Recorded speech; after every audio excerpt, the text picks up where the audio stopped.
Dumandan güzelim, Allah güzelim, geberim can geberim, sana kurban geberim.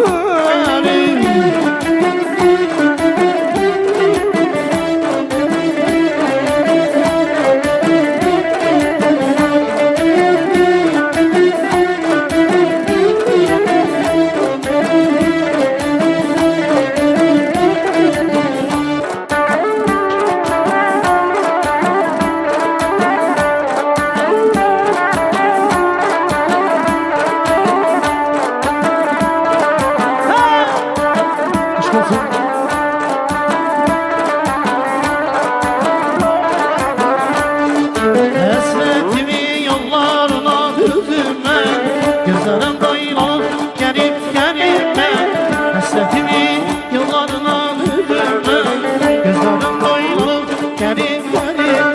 Aylanarım yollara, yol uzuna bir kısa.